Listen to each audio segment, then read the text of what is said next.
Hello, I'm Robert Emmett Hernan. I'm head of Bluestack Productions, the publisher of Irish Environment, an online magazine covering environmental matters on the island of Ireland. I'm very happy today to be here in Belfast with John McMullan. John, how are you? I'm fine, thank you, Bob. John is the CEO and chair of Bryson Group, which we'll find out. CEO of Bryson Group. CEO of Bryson Group. And Bryson has been, a charitable group that's been around since 1906. That's correct. Over 112 years old. It's one of the top 100 small and medium enterprises in Northern Ireland. 30 million turnover, just about. Correct. And about 900 staff. Moving towards 1,000 now, yeah? Moving to 1,000. And John, you started in Bryson in 1985 for 33 years. Yes, I'm glad you didn't say it was 1906. That's correct, I did. And today is your last day. Today is my last day after 33 years. And it's very kind of you to spend some time with us today in that last moment. Now, John, would you give the audience a kind of a broad sweep of the work of the Brysons engaged when across the board, and then we'll focus in on a couple environmental areas. Yeah, Bob, as you said, Bryson began in 1906, and one of the interesting insights from that beginning was its intention to do permanent good. Okay. I think it was quite forward thinking of the time for that time. We now refer to it as sustainability. It's the same concept. If you're going to intervene to improve something, you have to leave it in a way that it remains improved. So sustainability drives Bryson. We were what you would have seen as a typical charity working in Northern Ireland. In the last 20 years, we shifted the model from being a charitable grant-driven organisation to a social enterprise, moving forward in areas where we wanted to make a difference. And the difference in that approach is that we contract for services, and by contracting for services we get longer duration, so it also enables us to scale up our operations. So instead of doing one good thing, we do tens of thousands of good things. Typical day in Bryson will deliver about 29,000 service episodes throughout the day.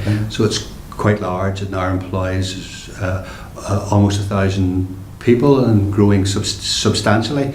We work in areas of social policy that we think we can make a difference.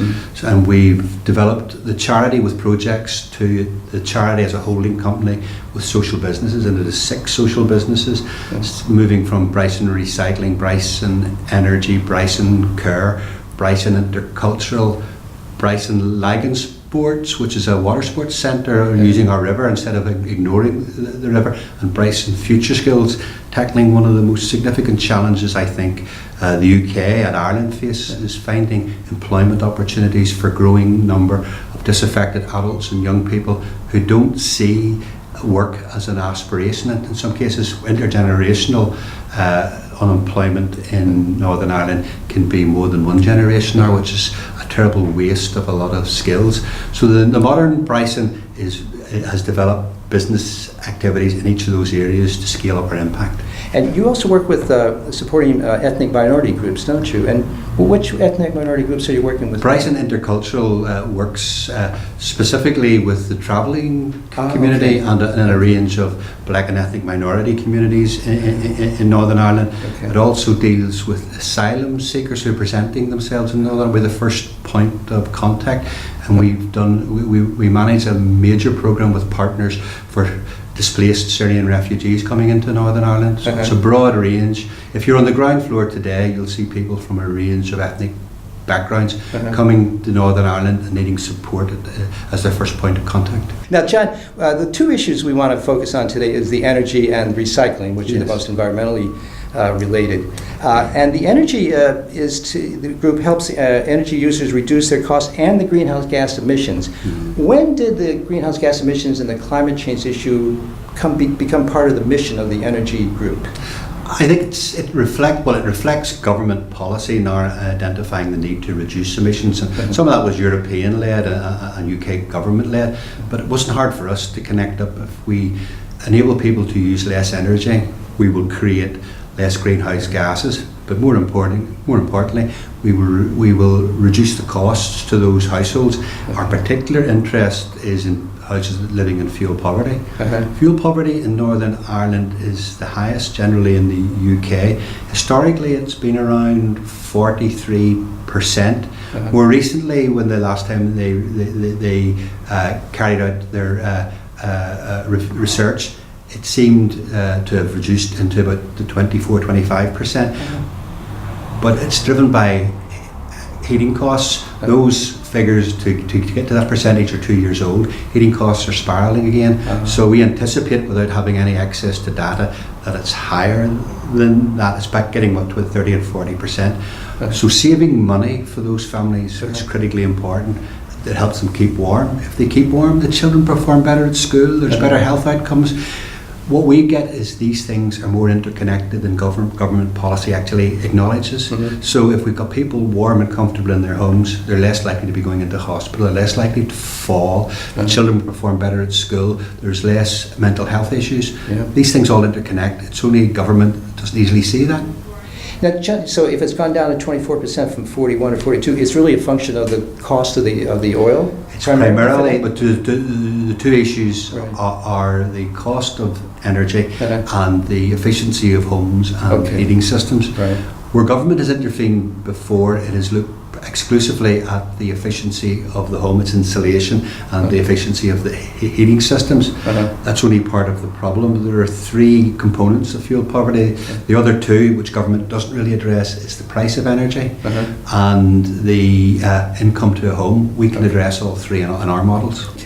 Now, you have a series of programs in the energy group. The Energy Advice Line, which is self-explanatory. Education, you focus on primary grades 5 and 7. Do you work with the Eco Schools programs on that? We would be linked with Eco Schools. The good value, the importance of investing in our children, that's the first opportunity you get to adopt and influence their behaviour as adults. But the other side of that is pest their power. Children are tremendous forces for changing behaviour in the home. It's a great investment. They are. Now, you also do benefit entitlement assessments, and I'm going to come to this with an example, I think, that will tie this together. And a handy person home safety for older people, small repairs, which we could use ourselves. Indeed. And the cozy home schemes, which is the retrofit, which we'll come back to. But let's go to the oil buying club, which seems very important. What is that? It was an interesting development for us. I mentioned earlier that there are three components of fuel poverty, and one of those is the cost of energy. And in pushing government to say you need to do more than retrofitting, well, retrofitting of energy efficiency is important. We need to find a way to access for people on low income more affordable fuel. In Northern Ireland, it's different from the rest of the United Kingdom in that probably about high 50-60% of our homes heat by oil fuel, so it's home heating oil. It's an unregulated market, so it's subject to all of the variations of whatever price oil is, and as we know at the moment, oil is going up significantly in price. So what it's putting more pressure on low-income homes, who historically buy in small volumes. Their vans are smaller, therefore everything works against getting them a good price for the per litre of oil. So we were saying we need an intervention. Government saying that didn't see and couldn't intervene, but we said we could intervene. And the one thing, because we're a social business, we use a business approach to finding a solution. And the one thing that you know in any business, that the more you buy, the cheaper it is. There's a relationship between volume and price, except if you're on low income, where you can only buy on low vans. So the challenge, it's relatively straightforward for us to think it through, is can we collectivise the purchase? So rather than you buying your 200 litres and me buying my 1200 litres and I'm getting a price, if we buy together, we can get the same price. I can get my discount and you're getting the same discount at a lower price. So by buying collectively, the oil supplier comes in like a milk round delivery and empties the vessel and goes back out again. So all the costs are kept down. So what we've been able to do is to build oil clubs across Northern Ireland. There are now 27 of them. There's almost 5,000 members. We've probably purchased since the beginning nearly 8 million litres of home heating oil, and the discounts to the best price on the market is nearly 8%. but most people don't buy at the best price because if you're low end, so the savings to them is even more significant. But we measure and compare ourselves to the best price. So it's just using a very sensible business model to provide benefits to a group that are marginalised. In terms of the benefit entitlement assessments and the home visits, tell us that story of that I saw in your annual report about which ties some of those together. Yes, we sort of needed to anonymise that, but it's a story that you could tell a lot of times because we're interested in improving the position of the household or the family. We look at a range of things. So not only can you be getting energy efficiency retrofitting in the home, or a heating system changed, and I've explained already how we can help maybe reduce the cost by collective purchasing. The other issue is where we find a home that's in receipt of benefits or should be in receipt of benefits, we can do an assessment. And on that assessment, if we identify there's an opportunity missed for a family to get benefits that it's entitled to, we can engage. And the example that we talked about is something like we found that a particular family were missing out because they hadn't realised that they could claim for a range of benefits related to their condition of over £200 a week, which was £11,000 plus per year of new and additional income. But that family, because we were supporting them, got more than that. They were in a position to attract a grant to support them to change their heating system to a modern gas system with high quality controls, which meant that they could be more efficient in their use, and that could be packaged with a range of insulation products. So they get much better off as a result of the intervention. And our intervention is about what's best for the household or the family, not are we just running a single scheme. And I think that's what demonstrates that approach. We call it a whole house approach, centred around the conditions of that family and their needs and their circumstances, and that's a better outcome. Brilliant example of it. Now let's go back a little bit to the retrofitting of the houses and that, because that's a nagging problem in that it's not rocket science to fix those houses and reduce greenhouse gas emissions, and yet it doesn't seem to be pushed in any ways. What's your sense of, after all these years, what's blocking the expansion of retrofitting older houses in particular? The big challenge is the number of homes in Northern Ireland that are in need of retrofitting support, and what we've done is, and what we've argued for, is that's an important thing to do, and you could get out of that a result more efficient use of energy, lower costs to the use of energy, and lower emissions. They're all very attractive, but there's another element that we see in that the government hasn't yet seen. We don't have a high level of unemployment relatively in the UK. It's about just over 4% at the moment, but we've huge numbers of people who are termed economically inactive. They're not claiming a unemployment benefit, but they're in a sickness or an illness benefit. That's somewhere around, in Belfast, probably 30% of the avail. It's huge. So we're looking for work that will enable people to enter the labour market and become self-sufficient and productive and earning an income. We have a problem about large numbers of homes that could do with retrofitting to improve the condition. Some of that's technical, some of it's not technical, so it's a really ideal place to create some of the new jobs for the future. We can connect that up. Government policy finds it difficult to connect that up because different departments have different responsibilities. But we've got a social problem and an economic problem, and we can bring the two together and get a win-win. That's what social enterprise brings to the analysis.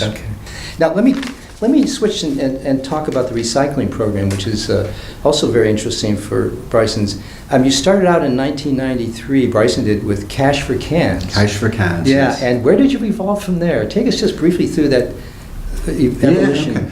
We were conscious of we had a number of programs working in the environment, and in our interaction with communities and households, the idea of recycling wasn't absurd or alien. It was the opportunity to do that. And we connected up with a Canadian company called Alcan at the time, who were looking to bring aluminium in from reused beverage cans. The environmental value of that is relatively obvious. It's lower energy costs, and it's less direct mining costs to remain the ore, the bauxite that's required to create the aluminium. This fitted up. We just needed a way to stimulate it.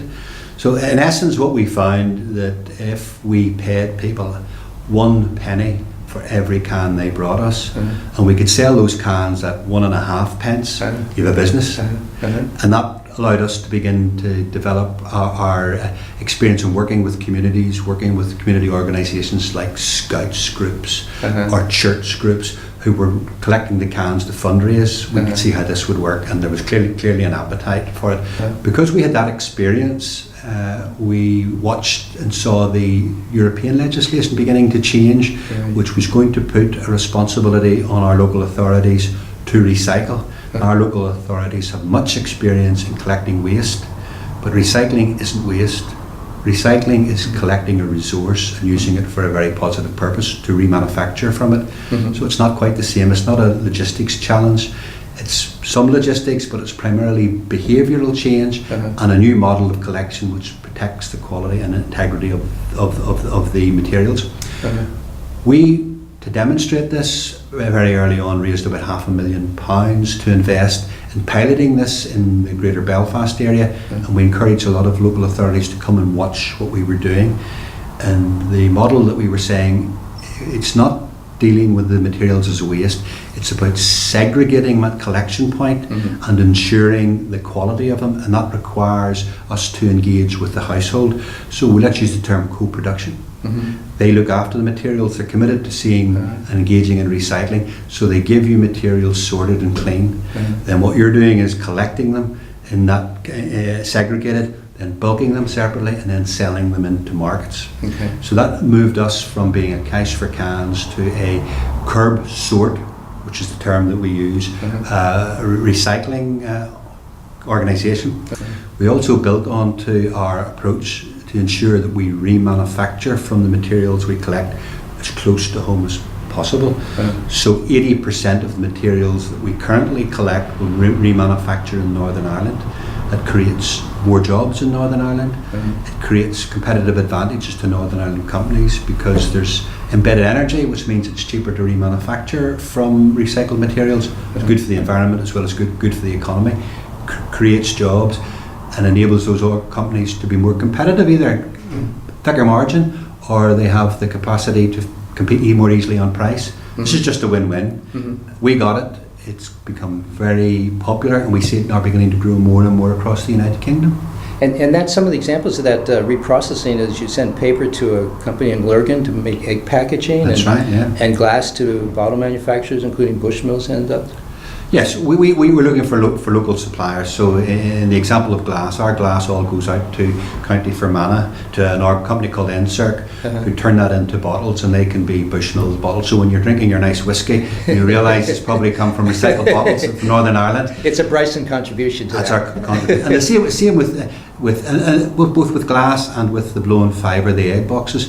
Once they're used, they can come back into the system again and be reused. So what we've been saying to government, you're interested in the circular economy and you're not quite sure what it looks like. This is what it looks like. And it looks like it at scale, because in recycling we'll recover 60% of the domestic home recycling materials across Northern Ireland. So it's scaled up in Northern Ireland's context, and you can easily demonstrate its economic value, its environmental value, and its popularity with people. It's win-win-win. Now, also, John, you also you have 8 recycling centres in Donegal, right? And also several in Wales. We've a couple in Wales. Those are what termed civic amenity sites, where people bring materials. The Welsh one is really interesting. It's very exciting because we worked with the Welsh local authority, and what we've done, identified a lot of materials that people are bringing to what they call the dump. It's the civic amenity site. Actually have a lot of value for reuse. We just need to find a way to engage and enable reuse. So what we did, and we agreed this with the council, was as a new approach, that we'd build a shop on the site, and that we let the shop to a charity. And in the Welsh example, it's a hospice, and they staff the shop. They get the materials that come through the civic amenity site, which could be reused, and they sell them in the shop. People come and buy them. They buy prams, they buy bicycles, they buy pieces of furniture, and the money that they get from that, they put back into the work of the hospice. And there's a circular economy in play with lots of social, economic value in it. And environmental value. This fits together. It's all about thinking differently and working out how you make these connect. Yeah. Now, John, what do you see as the biggest obstacle to expanding recycling? Are there certain waste materials or materials that you can't? I mean, I saw a reference to black plastic, which is a difficult material to reuse or to resort. Are there certain limits or certain things we can't recycle at this point? I think the answer to that, you can only recycle what there are markets for. Right. So you need to have markets, and if you can find markets, and if black plastic, which is a problem, then why does it need to be black plastic? Why can it not be a plastic much more readily recyclable? So there's a challenge to packaging, which I think is now, we mentioned Blue Planet, and I think it's good to mention it again, is that it's brought to the attention of policymakers the need to intervene and require that the materials we use as packaging, particularly on the plastics, are manufactured in a way that they can be recycled. If we design the packaging to ensure the materials used are the minimum required, but they're all recyclable, we begin to make a difference, and that will create jobs. That's new jobs for the future. Many of them are entry-level jobs, so they're good for, in our economy where we've large numbers of low-skilled people unemployed. That connection's ideal for getting people back into work, and it's a first step in the run to better and higher quality jobs.